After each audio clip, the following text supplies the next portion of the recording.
ಪವನಾಳಂತೂ ಅವನ ಬಗ್ಗೆ ಕಠಿಣವಾಗಿದ್ಲು.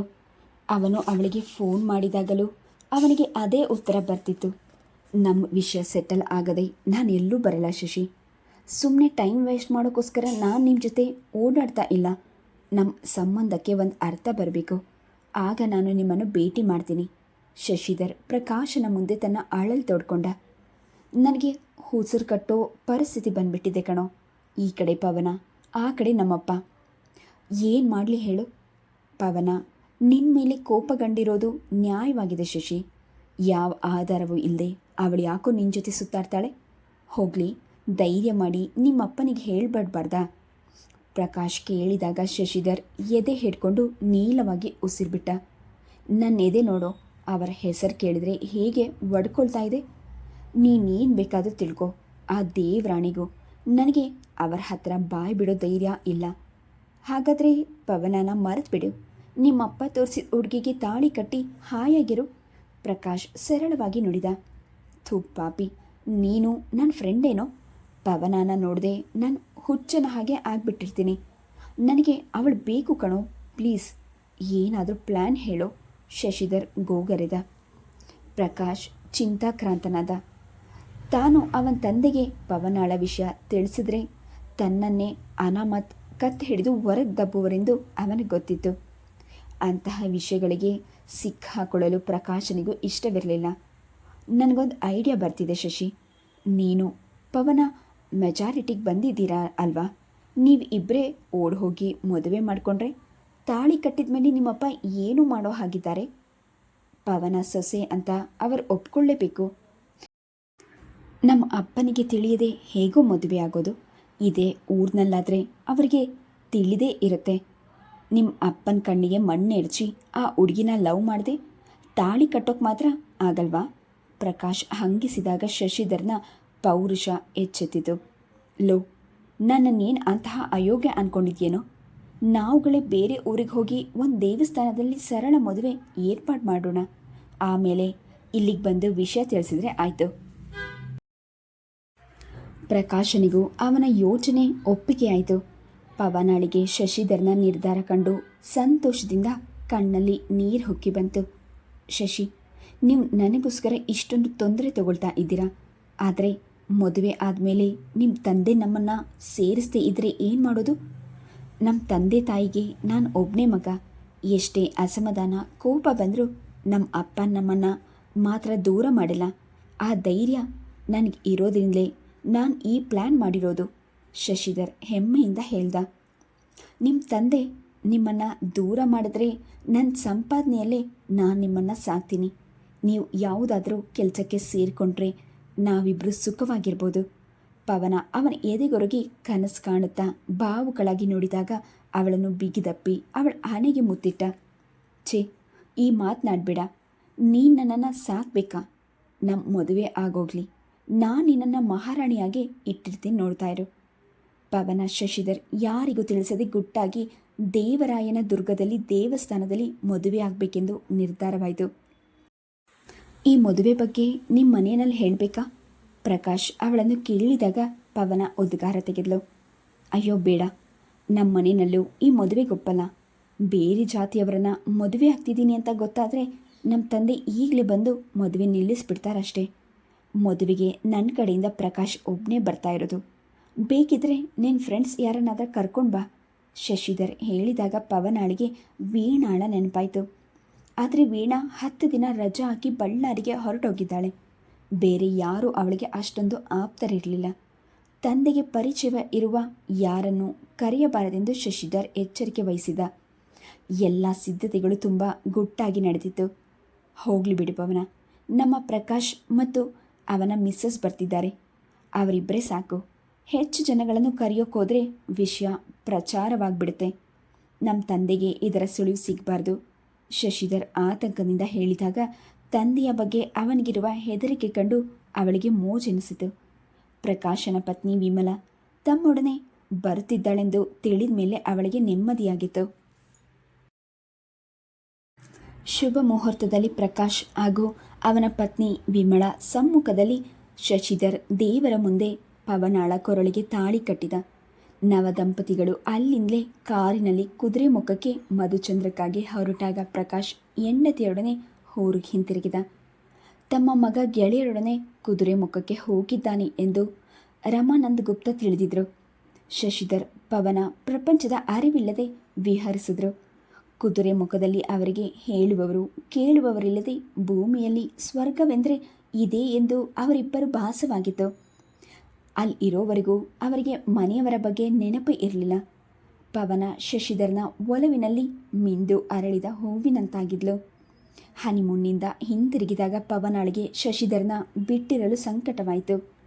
ಶಶಿ, ನಾನು ನಿಮ್ಮ ಜೊತೆ ಬಂದ್ಬಿಡ್ತೀನಿ. ನಿಮ್ಮ ಮನೆಗೆ ನನ್ನನ್ನು ಕರ್ಕೊಂಡು ಹೋಗಿ, ಅವನ ತಲೆ ಕೂದಲಲ್ಲಿ ಕೈ ಆಡಿಸುತ್ತಾ ಮೃದುವಾಗಿ ಕೇಳಿದ್ಲು. ಆ ಕಾಲ ಬೇಗ ಬರುತ್ತೆ ಪವನ. ಅಲ್ಲಿವರೆಗೂ ನೀನು ಹಾಸ್ಟೆಲ್ನಲ್ಲಿ ಅಡ್ಜಸ್ಟ್ ಮಾಡ್ಕೋ ಚಿನ್ನ. ವೀಕೆಂಡ್ಸ್ನಲ್ಲಿ ನಾವಿಬ್ಬರೇ ಎಲ್ಲಾದರೂ ಹೋಗಿ ಬರೋಣ. ಶಶಿಧರ್ ಅವಳನ್ನು ಬಿಡಲಾರದೆ ಬೀಳ್ಕೊಟ್ಟ.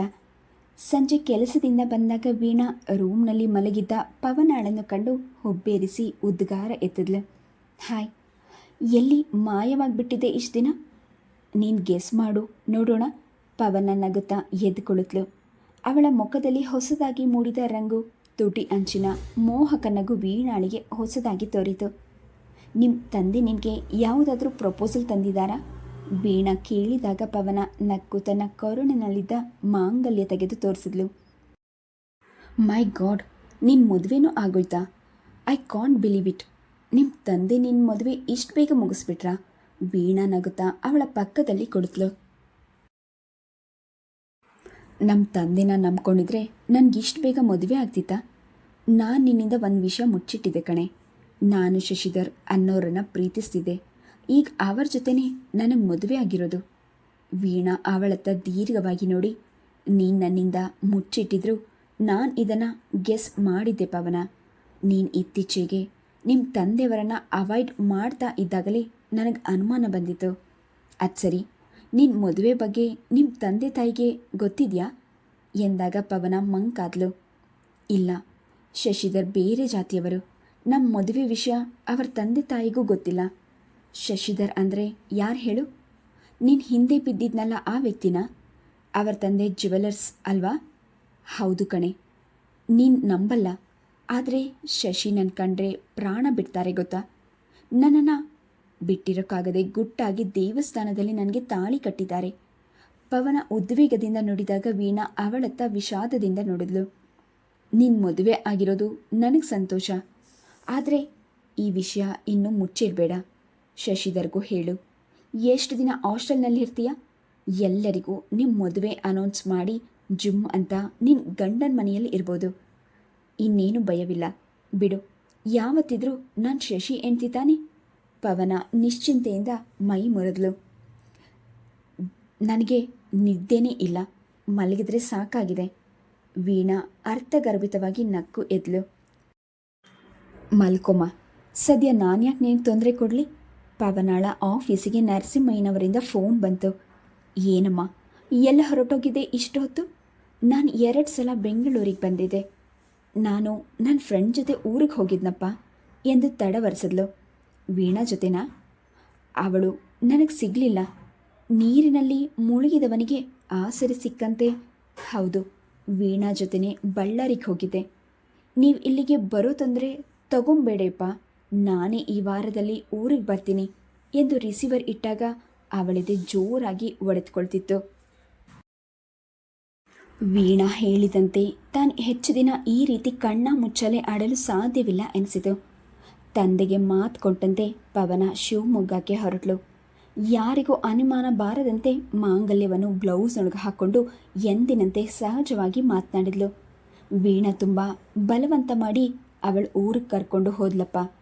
ಪಾಪ, ನೀವು ಆಗಲೇ ಬರಬೇಕಾಗಿತ್ತಾ ಎಂದು ಪೇಚಾಡ್ಕೊಂಡ್ಳು. ಏನೇ ಭಾವನಾ, ಚೆನ್ನಾಗಿ ಓದ್ತಿದ್ಯಾ? ಎಕ್ಸಾಮ್ ಯಾವಾಗ?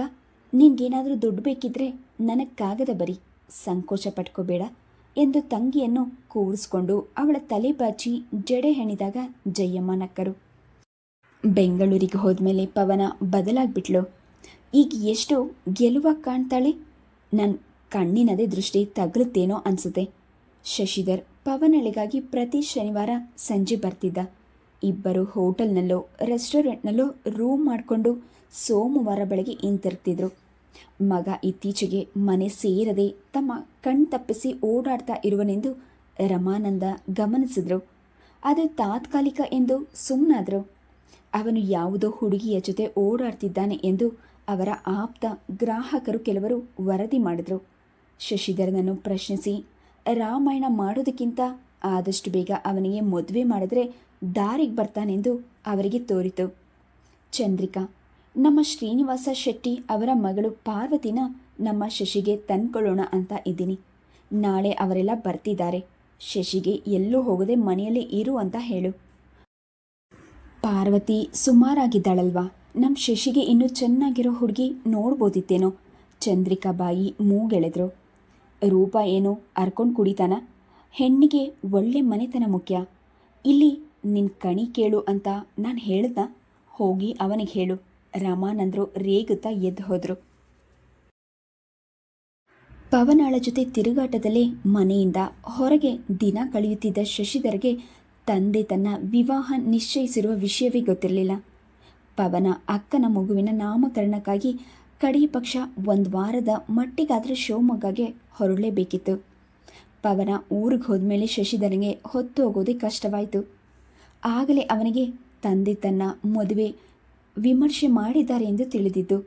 ಡ್ಯಾಡಿ, ನನಗಿಷ್ಟು ಬೇಗ ಮದುವೆ ಬೇಡ ಎಂದು ಜಾರ್ಕೊಳ್ಳಲು ಪ್ರಯತ್ನಿಸಿದಾಗ ರಮಾನಂದ ಗಡುಸಾಗಿ ನುಡಿದ್ರು. ನನ್ನ ಮಾತಿನ ಹಾಗೆ ನೀನು ನಡೆಯೋದಾದರೆ ನೀನು ನನ್ನ ಮನೆಯಲ್ಲಿರು. ಇಲ್ದಿದ್ರೆ ಈಗಲೇ ಮನೆ ಬಿಟ್ಟು ಹೊರಟೋಗು. ನನಗೂ ನಿನಗೂ ಯಾವ ಸಂಬಂಧವೂ ಇಲ್ಲ ಅಂದ್ಕೊಳ್ತೀನಿ. ಶಶಿಧರ್ ಮೊದಲ ಬಾರಿಗೆ ತಂದೆಯ ಮೇಲೆ ಮುನಿಸ್ಕೊಂಡು ಪ್ರಕಾಶನ ಮನೆಗೆ ಹೊರಟಿದ್ದ. ಇನ್ನು ನಿನ್ನ ಮದುವೆಯ ವಿಷಯ ಮುಚ್ಚಿಟ್ಟು ಪ್ರಯೋಜನವಿಲ್ಲ. ನಿಮ್ಮ ತಂದೆಗೆ ಈಗಲೇ ಹೋಗಿ ನಿಜ ಹೇಳಿಬಿಡು. ಪವನ ಈಗ ನಿನ್ನ ಹೆಂಡತಿ, ಅವಳಿಗೆ ಮೋಸ ಮಾಡಬೇಡ. ಪ್ರಕಾಶ್ ಅವನಿಗೆ ಬುದ್ಧಿ ಹೇಳ್ದ. ಶಶಿಧರ್ ತಂದೆಯನ್ನು ಎದುರಿಸಲಾರದೆ ಫೋನ್ ಮಾಡಿದ. ಡ್ಯಾಡಿ, ಈ ಮದುವೆ ನಿಲ್ಲಿಸ್ಬಿಡಿ. ನಾನು ಪವನ ಅನ್ನೋ ಹುಡುಗಿನ ಪ್ರೀತಿಸಿ ಮದುವೆನೂ ಆಗಿದ್ದೀನಿ ಎನ್ನುವಷ್ಟರಲ್ಲಿ ಅವನು ಬೆವತ್ತು ಹೋಗಿದ್ದ. ನೀನು ಅವಳ ಸೆರೆಗೆ ಹಿಡಿದು ಸುತ್ತಾಡ್ತಾ ಇರೋ ವಿಷಯ ನನಗೆ ಗೊತ್ತು ಕಣೋ.